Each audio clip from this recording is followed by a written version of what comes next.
Hey guys, welcome back to Real Talk with Lady T. Today we will be going over Married at First Sight, Season 12, Episode 9. Stay tuned.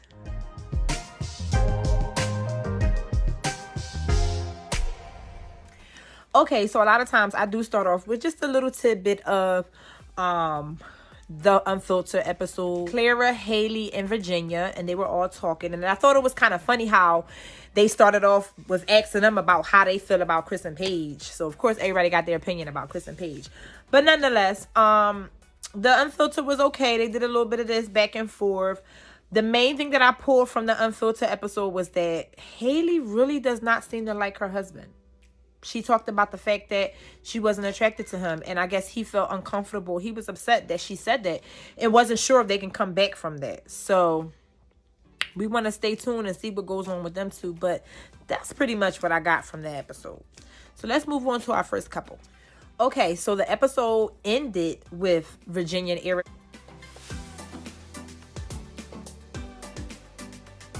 So I'm gonna start with them. So for their first scene, we see them, they went golfing, and they went on their date or whatever the case may be. And I still see a lot of really good chemistry between the two. It seems like Virginia's starting to get a little bit of taste of her own medicine because Eric had to go to work, and she basically was like, it was different with him just not being around, and I would have appreciated a little bit more communication. So you see how initially Eric was like, well, I want communication. Like, I'm worried. I'm your husband. I want to make sure you're okay. And now the tables turn, and you see Virginia home, and she's like, wow, like, you've been gone. This is going to be hard for me. So if anything, I think that may definitely be something that be a hurdle for their marriage, just because is already hitting her, and it's just the beginning. And the fact that this is his career, like, he's gonna be leaving. The next scene with Eric and Virginia was when they got their knock at the door, and it was their blue envelope. So the blue envelope pretty much in this episode talks about love, and pretty much the experts are asking the couples to communicate more about love and what it means to them. And as far as Virginia and Eric, Virginia do say, I saw love there. I didn't see love a certain way growing up.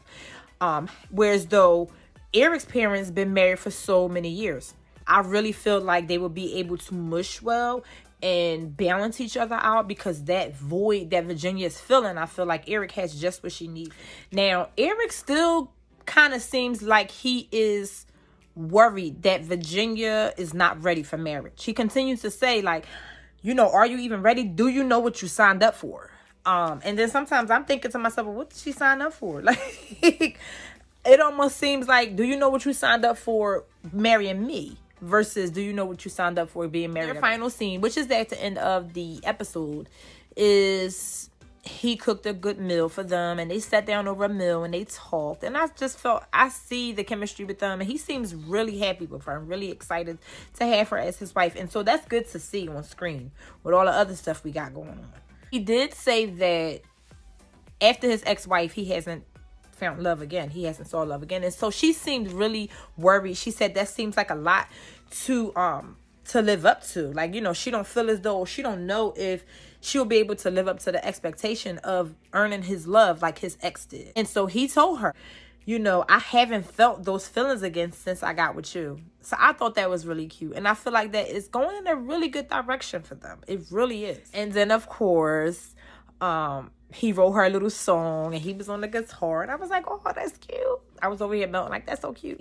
And at the end, he just told her he loved her. So I'm like, okay, so we got a couple or two that's already saying that they love each other. So I thought that was really sweet with those two. So our next couple that we'll go over is Haley and Jacob.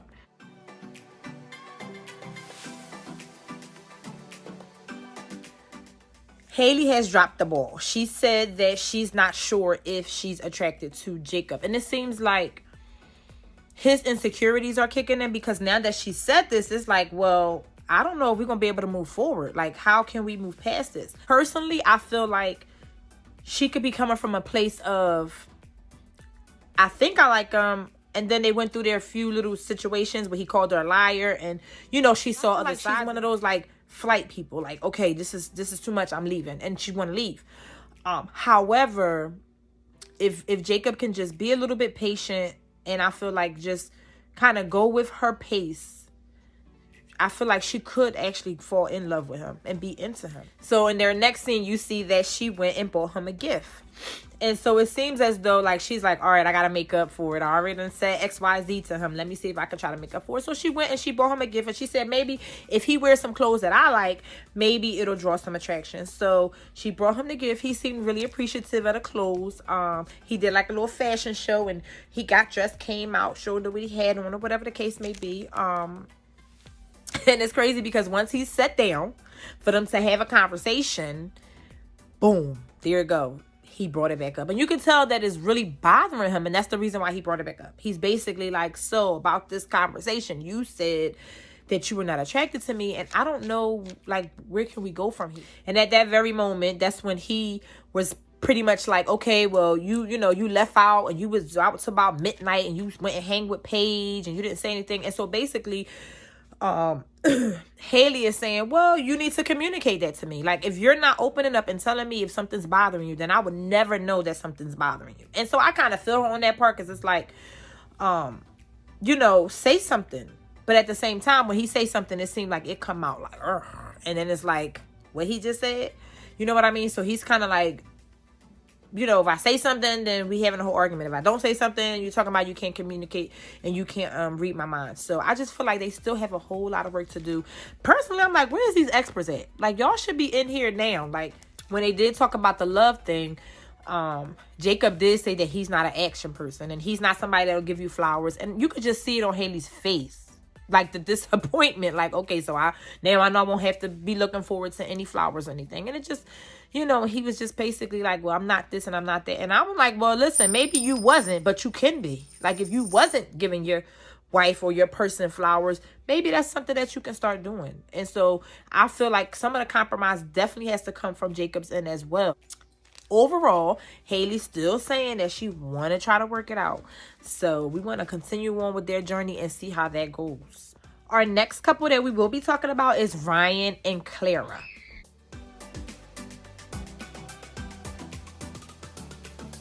They're on a date. They're doing their arts and crafts. Clara talks about how, you know, she does arts and crafts a lot, especially when she's stressed out or things are bothering her and things like that. The arts and crafts is really therapeutic for her. And so you see that that's not really something that Ryan likes to do, but he's doing it with her anyway. He's making his cup, and it looks like he's trying to have his cup to perfection. You hear me? Perfection. So for Clara and Ryan, when they're back at their place and they're doing their blue envelope about love, I don't know. Clara just seemed like she's like, basically she's saying, I want the person to love me and do for me because they want to do for me, not because I want them to do for me. And I get it. And Ryan basically said, you know, I don't trust right away. Trust is something that's earned. So they're like on opposite ends of the spectrum. Clara comes in with trust unless you break it. And he, once you get with him, is like there's no trust until you earn it. Now you do see in their scene that Ryan does take her to a donut shop. And so she was like, oh, well, you listening. You actually paying attention to me. And you actually knew that I like donuts. But then when they sat down at the donut shop to even have a conversation, it looks like that's when Ryan was really trying to dig deeper. Like, ask her some deep questions. And Clara was not going past the surface. And so, I don't know. A part of me feel like Ryan, he wants somebody with a little bit more substance. And it could be the connection, the disconnect could be the lack of, you know, spiritual, like how Clara hasn't been to church and she's not really a spiritual person like that. Whereas though Ryan is, and that's the way he was brought up. So he's looking for these certain qualities. And personally, they haven't had sex yet. And that could have a lot to do with it because, you know, he's like, well, she's quick to just jump in bed. She's quick to just say, I love you. Let me just take some time, get to know her. And let's wait to do that, to make that next step. And she's anxious. And she's like, well, why doesn't he want to do it? And why can't we do this, that, and the third? So that's another one that I feel like one is moving fast and the other one is trying to take his time and really get to know you. This is a really quick process. And honestly, I don't know if Ryan can catch up and have the feelings he needs to have by decision day to say he want to stay married. When they were out getting donuts and he wanted to dig a little deeper and she felt like, you know, it was a seminar or something like that. So I can tell that really bothered him. So the next couple that we will talk about is Brianna and Vincent.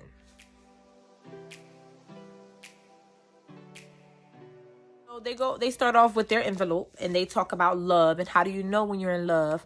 And basically Brianna says that she knows she's in love when she's not pointing out flaws. And so that makes a whole lot of sense. You know, when I see past your imperfections and I just see you, I know that I'm in love with you.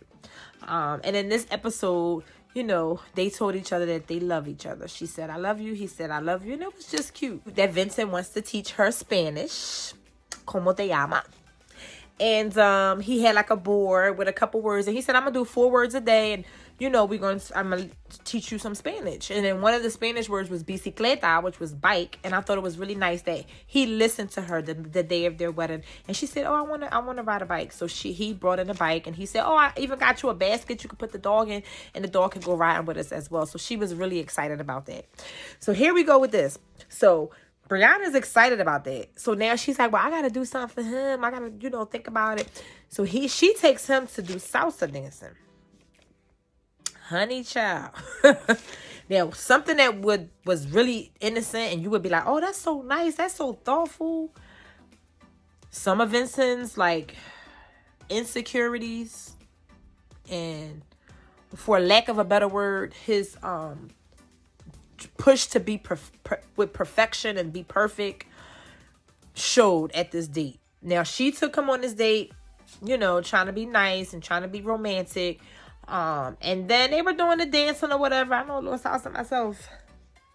They was dancing a little bit and he just got frustrated because he was messing up. He was like, oh, if it was bachata, if it was merengue or something like that, I don't do salsa. This is my least favorite. But, you know, he was already, literally, you could see all over this man's face. Like, his whole vibe changed. And he was hot. It's hot here, this, that, and the third. So they took a little break from dancing. And basically, Brianna was asking her, you know, are you okay? Are you having a good time? And he like, yeah, I'm fine. Yeah, I'm all right. I said, Lord Vincent, man. He got an attitude on him.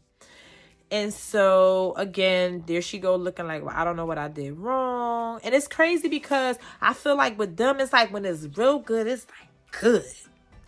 And then when it's like down, it's like, ugh. Like, it's like dramatic. It's either up dramatic or down dramatic. Like, there's no middle ground. Nevertheless, that's still my couple. I still love them together. But, whew, Vincent. All right, so before I go over my final couple, let's talk about this pool party that Jacob threw at his house.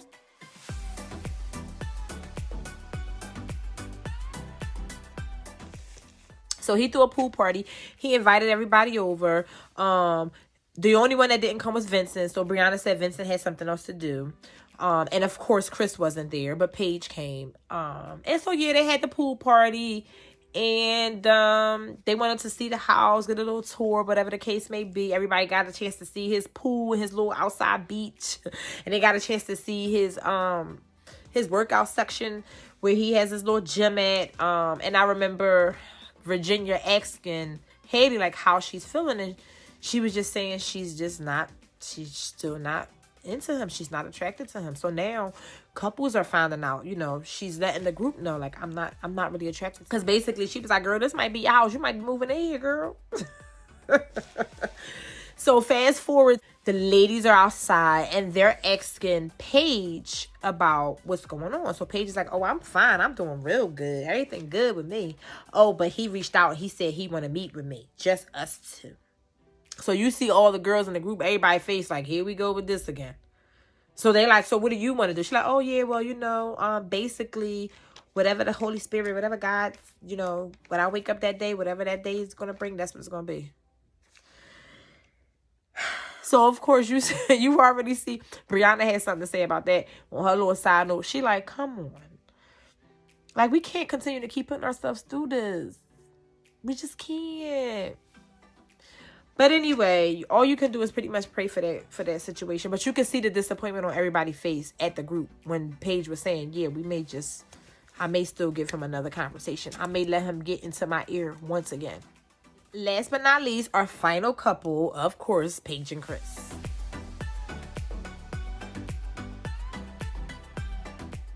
First, Paige meets up with Chris's pastor. That was interesting. So apparently Chris' pastor reached out to Paige and said that he wanted to meet with her. So you see the scene where Paige is meeting with his pastor and they're having a conversation and Paige is just filling him in on what's going on. So basically the pastor is saying, you know, I feel as though this is the wrong decision of Chris to do this. You know what I mean? To try to divorce you. And so they had their conversations or whatever the case may be. We later on find out when Paige sits down with Chris that he did not know that the pastor even reached out to her. So I don't know how that's going to work, but Chris is like, oh, I didn't know that he reached out to you. He should have reached out to me. He's supposed to be my support system. So once again, as you saw in a couple episodes ago, he was feeling some kind of way because everybody in the group was all supporting Paige. And he was like, what about me? What about me? So now he's upset again because the pastor is comforted in reaching out to Paige. Oh, well, I don't have nothing to say to him. Okay, so we're here and they're here having this conversation and Paige is basically like, so what's up? Like, you called me here, you wanted to meet. So he basically saying, oh, I don't want to, I'm not here to hurt you. And I really just still can't see somebody raising my child. So Paige looks like she's getting frustrated. So you basically brought me all the way here and you're still at the same place you was the last time we spoke. So she gets up, she walks off, you know, like she's upset, walks off the set. I'm done. The producers talk to her. They're like, Paige, go back, tell him this is it. This is going to be final. This is going to be final. Now, what happened when she walked back blew my mind. Okay, so you go back to tell him you done. Okay. And then he does what he do. He does what he do. What did he do? He said, I'm afraid to go through this process and really fall in love and really be happy. So, of course, it's just like clockwork. Now Paige is just mesmerized again. So she wants to know, can we just start over? She put her hand out. Hi, my name is Paige. And they introduced themselves. I rolled over. I said, yo, I'm done. I'm over it. So we will see what's going to come with these two. Because they just a roller coaster ride. And it's almost like you want a roller coaster, but your seatbelt not buckled in tight. It's that kind of ride. It's real bumpy, sliding back and forth. There's a whole lot of that going on in this. That's all I have for y'all for today.